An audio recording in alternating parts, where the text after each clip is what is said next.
Olá, meu amigo e minha amiga, sobreviventes do INSS, mais um conteúdo, mais informações, atualizações aqui para trazer um pouco de tranquilidade, né? Tem muita gente que precisa dessas informações, não tem conhecimento. Para você que está chegando a primeira vez aqui no canal, fique sempre atento às orientações, tá? Porque é necessário saber como tudo funciona para você evitar e conseguir seguir caminhos corretos dentro do INSS. Pessoas que têm agravamento de doenças dentro do INSS, o agravamento de doenças é uma realidade que muitos segurados estão enfrentando, tá? E pode ser um fator determinante aí para a reavaliação de benefícios por parte do INSS. Nos dias atuais, né, pessoal, muita pressão, as coisas estão muito rápidas, não é verdade? Então isso acaba fazendo com que as pessoas se sintam pressionadas e muitos têm doenças que não são aparentes. Nós estamos tendo problemas gravíssimos, né, com relação à depressão, à ansiedade. Exatamente por quê? Por causa desses tempos loucos que nós estamos vivendo, né?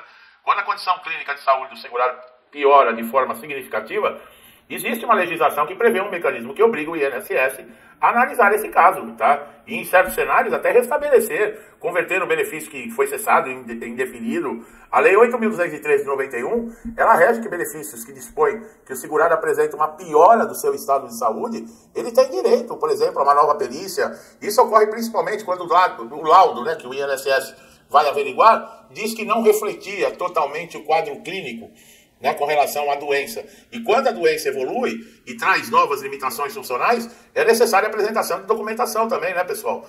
O que eu sempre falo, tá? Esse pedido ele pode ser feito administrativamente pelo portal Meu INSS, judicialmente, tá? Que infelizmente muitas vezes é o único recurso que o segurado vai ter. O agravamento ele pode ocorrer, por exemplo, por doenças degenerativas, crônicas, autoimunes, ortopédicas, psiquiátricas, que com o tempo reduzem ainda mais a capacidade laboral desse segurado. Por isso o segurado deve manter laudos atualizados, detalhados, pessoal. De preferência, se você tem exames, se você faz tratamento, peça para o especialista fazer um laudo detalhado, explique para ele as condições do INSS, para que comprove realmente a piora do seu estado de saúde. Ao receber esse tipo de documentação, você enviar para o INSS é obrigado a analisar. Além do agravamento, o segurado ele pode demonstrar que há, por exemplo, uma nova repercussão sobre a capacidade do trabalho. Muitas vezes o perito do INSS desconsidera e subestima essas evoluções, gerando injustiças. Nessas situações é possível buscar apoio jurídico, tá, para que a Justiça Federal determine uma avaliação aí imparcial, se for o caso, para reativar o benefício. Que muitos, né, o ano passado, em 2024, auxílio-doença, que é um dos benefícios mais pedidos no INSS e é de curta duração, necessita sempre de atualização da documentação. E o que aconteceu o ano passado? O auxílio-doença foi o foco no pente fino. 52% dos segurados de incapacidade temporária que passaram pelo pente fino perderam seu benefício. Então é uma coisa muito séria. Tem jurisprudência que tem sido cada vez mais favorável ao segurado. Mas você tem que demonstrar de forma clara e fundamentada que as condições de saúde pioraram. Não adianta você, por exemplo, pedir uma reavaliação e mandar a mesma documentação. A ausência ou melhora ou agravamento progressivo da doença tem sido suficiente para obrigar o INSS a tomar decisões. Mas como eu sempre falo, o segurado ele tem que saber. Existem, o INSS não cumpre regras, deixa de cumprir respeito aos direitos dos segurados, mas tem muita gente que só pensa em direito. Pessoal, existem deveres. Você tem que estar com o seu cadastro no INSS atualizado. Se você vai passar por uma avaliação de incapacidade, você deve saber que a documentação tem que ser atualizada. Tem gente que me pergunta na questão de laudo, quanto tempo que um laudo tem validade no INSS. Em média, eles dizem 3 meses, tá? Em média. Mas eu acredito que até menos. Depende muito do perito, pessoal. É o que nós sempre falamos, não existe um padrão. Com relação a laudo, deveria ser muito claro alguma determinação ou alguma norma do INSS para ser seguida por todos os peritos. Fala, o laudo tem que ter 60 dias, vamos colocar. O que aconteceria? Todo perito que você passasse, em qualquer lugar do país, numa perícia no INSS, teria essa determinação de um laudo de 60 dias. Agora, na região sul, vale por 90 dias. Em outra região, não vale por 30 dias. A outra vale por 60 dias. Quer dizer, o segurado não sabe nunca o caminho a ser tomado. Vale destacar também que o INSS não pode negar uma análise de um novo requerimento sobre a alegação de coisa julgada administrativa. A coisa julgada que eles falam seria quando a justiça encerra, por exemplo, um processo e não dá mais direito a recurso. Aí o INSS vai imitar, coisa julgada. Foi transitado e julgado, que na justiça é assim. A coisa julgada administrativa, não existe isso.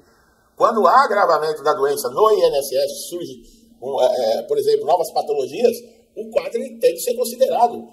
Na justiça é outro papo, vamos recorrer para outras instâncias. Agora no INSS não. O INSS não tem outras instâncias. Quem dá a última palavra ali é o perito. E o perito ele não é juiz, o perito não é Deus, o perito não é acima de ninguém. O perito é um médico que se prestou um concurso e virou perito no INSS. Não tem essa, ele não é Deus. É para falar, não, eu decidi, acabou, bate o martelo e acabou. O que é isso? Bom, apesar que nós estamos num país que ultimamente nós estamos vendo isso todos os dias na justiça, né?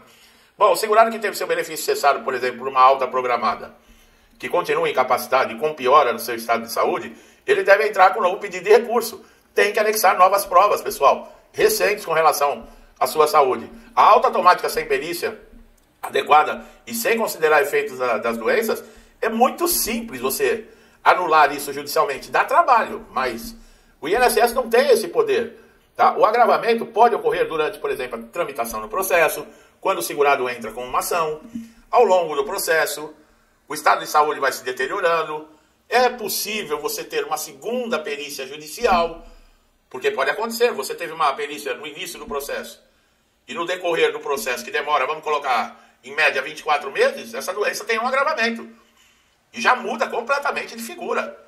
Já muda a emergência, o estado de saúde, porque às vezes esse segurado ele vai precisar de um tratamento específico, caro. Doenças incuráveis, né, como esclerose múltipla, lúpus, câncer em estágio avançado, transtornos mentais graves, sabe? Essas coisas tem que ser tratada com urgência.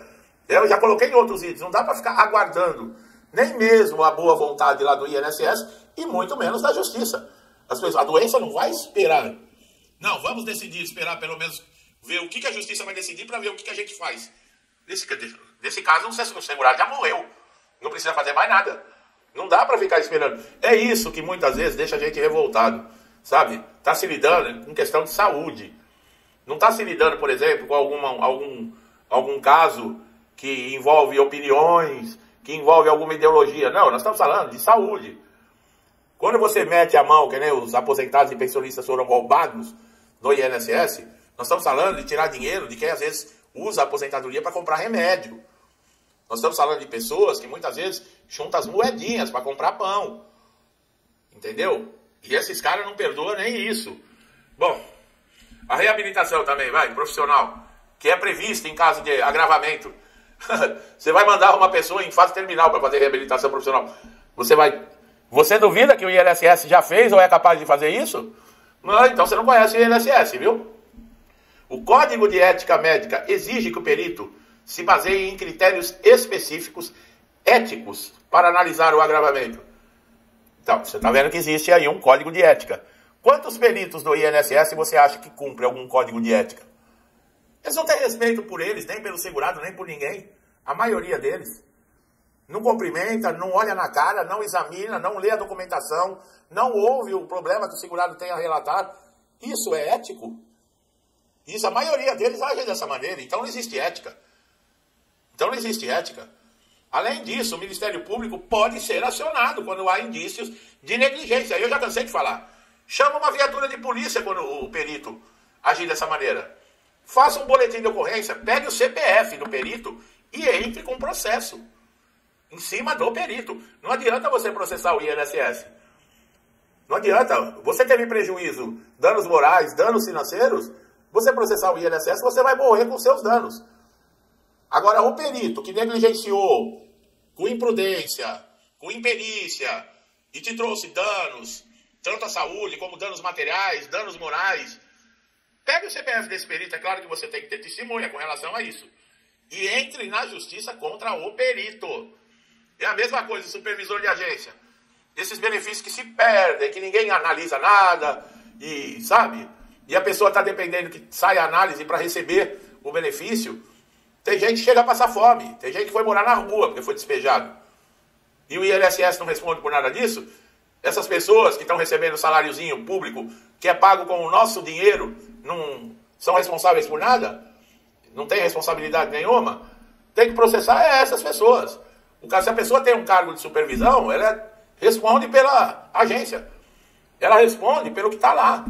E não é responder só para o chefe dela, tem que responder para a sociedade.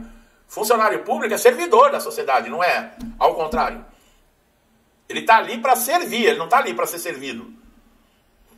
Quando o povo brasileiro acordar e entender isso, e isso não é só INSS, qualquer servidor público, tá, pessoal?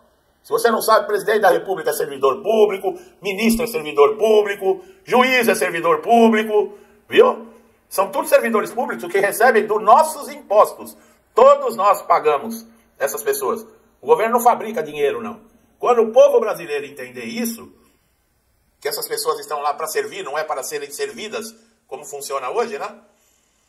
Que hoje nós brasileiros somos somente, trabalhamos, pagamos impostos para sustentar a vida boa. De sem vergonha e de pilantra. Ou eu estou errado no que eu estou falando? Bom, eu não vou nem estender. O recado foi dado, tá, pessoal? Você que tem doença crônica, você, meu amigo e minha amiga, que estão sofrendo, que teve agravamento da doença, procure um advogado, se necessário. Entre com recurso. Não respondeu, deu INSS, vá para a justiça. Não se cale. Não se cale. Porque ninguém vai fazer nada por você se você não correr atrás. Tá bom? Eu espero que esse vídeo tenha elucidado, tirado dúvidas. Tá? Se gostou, se inscreva no canal. Ative o sininho de notificação para você estar sempre atualizado. É você que ganha com isso, tá? E você, meu amigo e minha amiga, estão sempre comigo aqui, me incentivando, auxiliando, interagindo com o canal. Que Deus abençoe sempre a casa, a família, a vida de vocês. Com tudo que eu desejo de bom para mim e para minha família, eu lhes desejo em dobro, deixo um forte abraço e até os próximos vídeos.